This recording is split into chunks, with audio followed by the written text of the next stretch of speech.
कठिन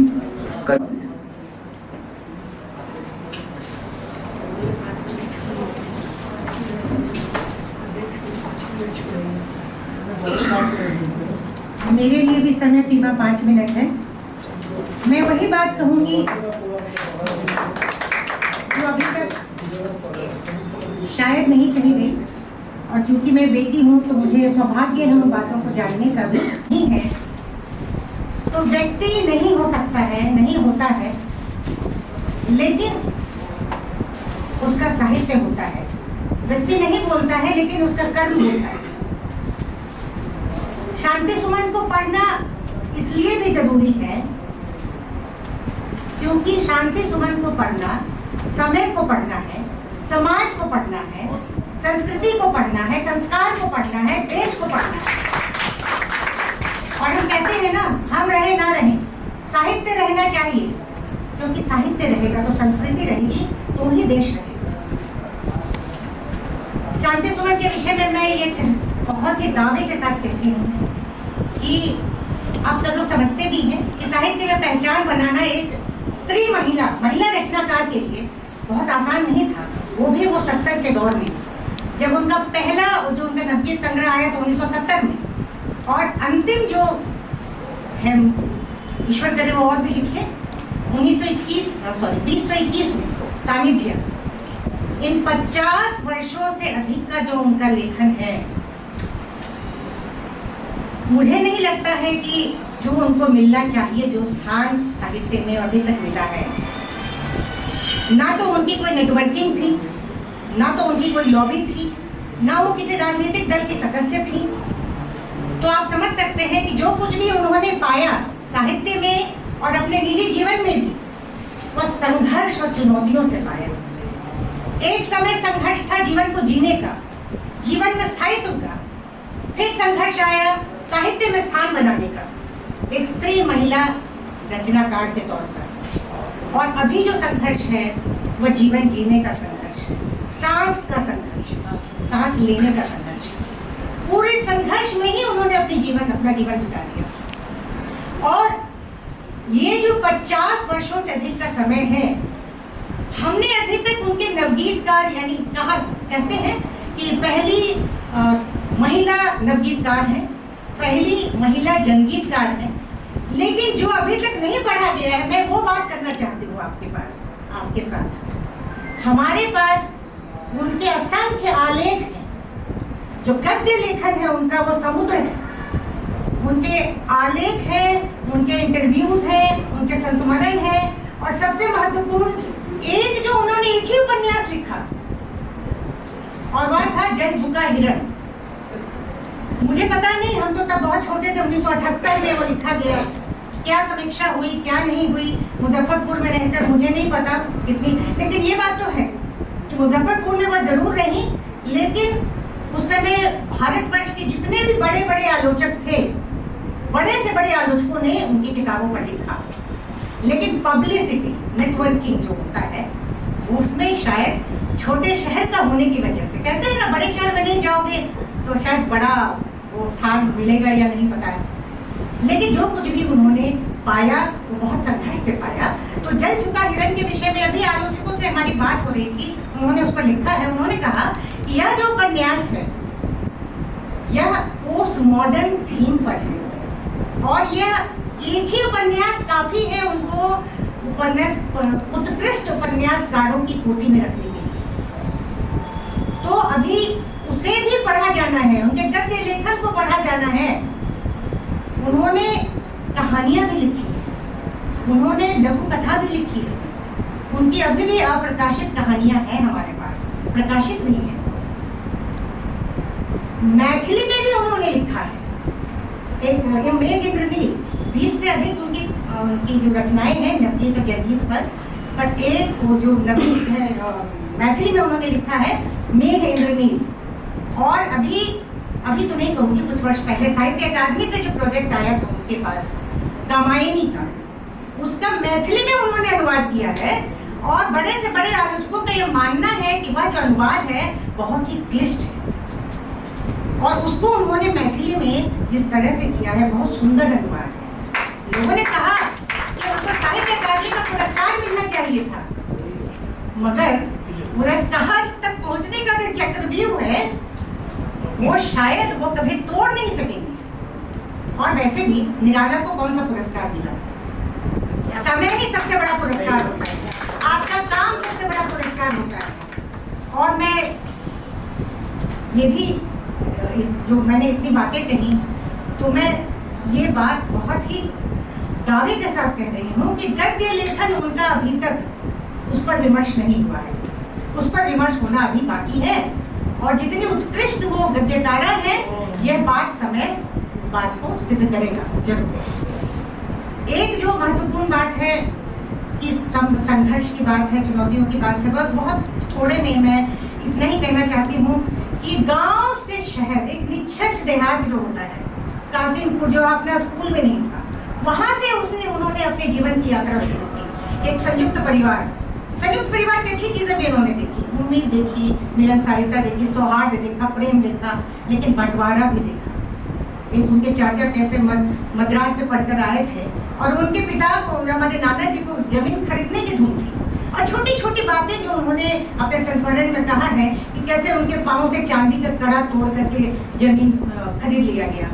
फिर एक दीवान की कन्या थी, वो जल्दी जा रही, वो कैसे वो सूरज ढलने के बाद वो सूरज में आग डालती थी, तो माँ ने पूछा उनको, ये सूरज तो डूब गया, आप अभी आग डाल रही हैं, तो बस वो रोने लगती थी। उनके आंसू उनके हृदय में कहीं बसे हुए थे। उन्होंने बहुत सारे अनुभव किए ऐसे, उस संयुक्त परिवार में रहकर उसकी अच्छाइयों को भी देखा, विसंगतियों को भी देखा। और सबसे बड़ी बात जो उन्होंने महसूस की, जो जिन्होंने उन्हें विद्रोही बनाया, वह था कि जिस जमीन के लिए उनके पिता ने उनकी माँ के गहने बेच दिए, उस जमीन का एक बहुत छोटा सा हिस्सा उनके हिस्से आ गया, बहुत छोटा। और यही सब हो रहा था। और एक जो बात जो आप लोग शायद कभी जान नहीं पाएंगे कि हमारे जब माता जी ने शुरुआत से मैट्रिक से लेकर के एमए तक प्रथम श्रेणी में उत्तीर्ण किया।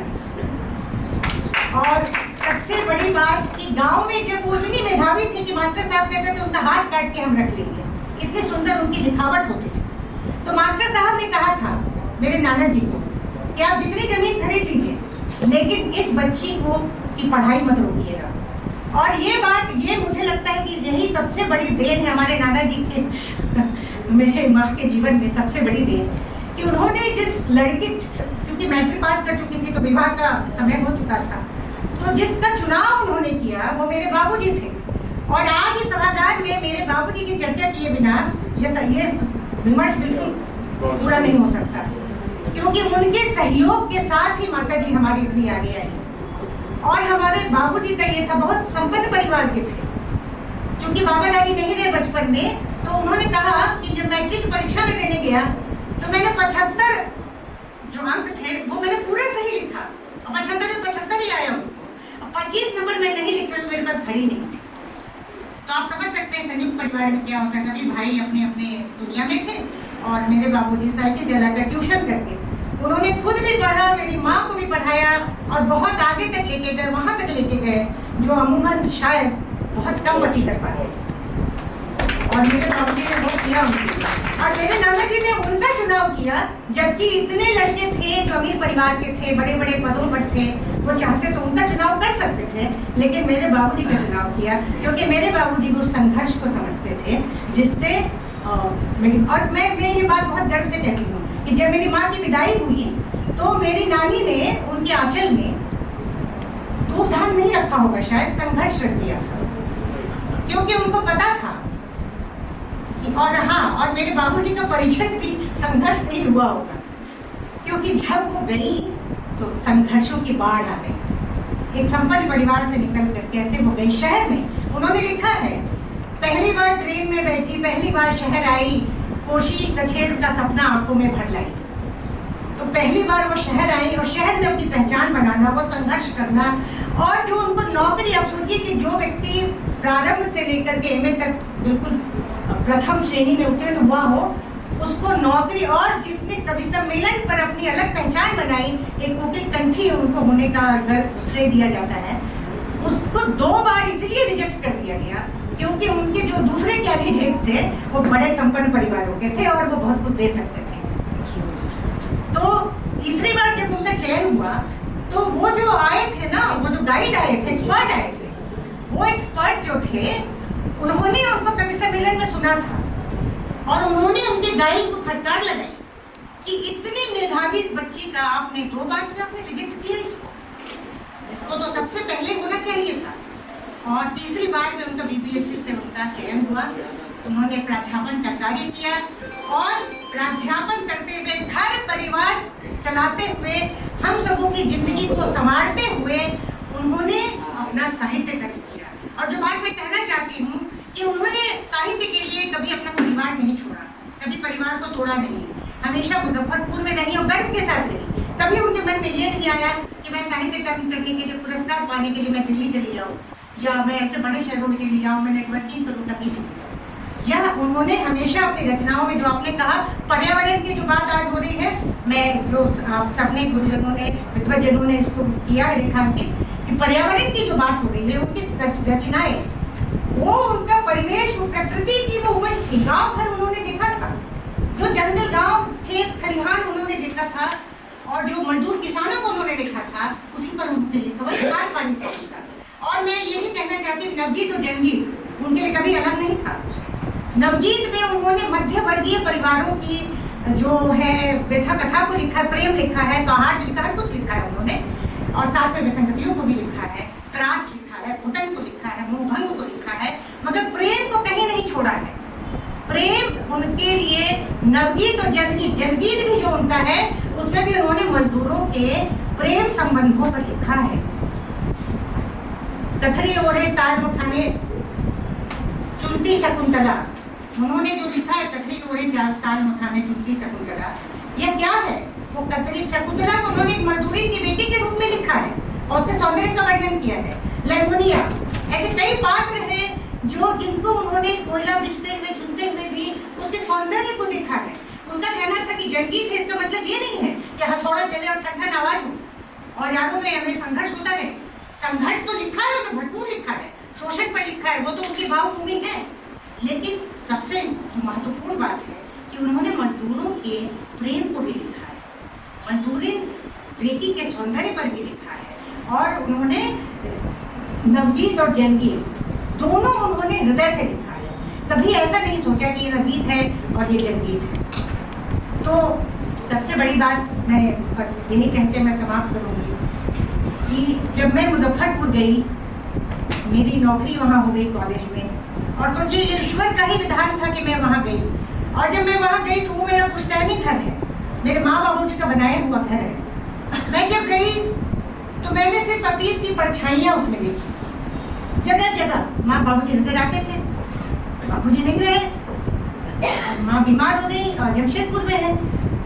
और ये मैं जरूर यहाँ ये कहना चाहूँगी, जमशेदपुर में माँ ने रहना इसलिए स्वीकार किया क्योंकि हमारे भैया भाभी ने, मेरी भाभी डॉक्टर हैं, हमारे भैया टाटा स्टील से उन्होंने अभी वो रिटायर हुए हैं, दोनों ने मिलकर, मैंने तो साहित्य को संभाला है, उन्होंने उनकी सास को संभाला है। तो मुझे लगता है कि कहीं सबसे बड़ा जो ऊपर ईश्वर और इस धरती पर उन्होंने उन्हें संभाला है।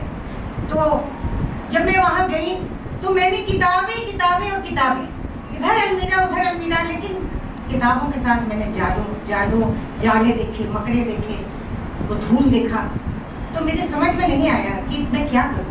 मगर जब मैं अलमारी के पास जाती थी ना, तो मेरे अंदर से पता नहीं क्यों मुझे लगता था कि कोई आत्मा उसके अंदर सिसक रही है, और उसमें मुझे लगा कि ये मेरी माँ की साहित्यिक आत्मा है और इसे मुझे देखना पड़ेगा।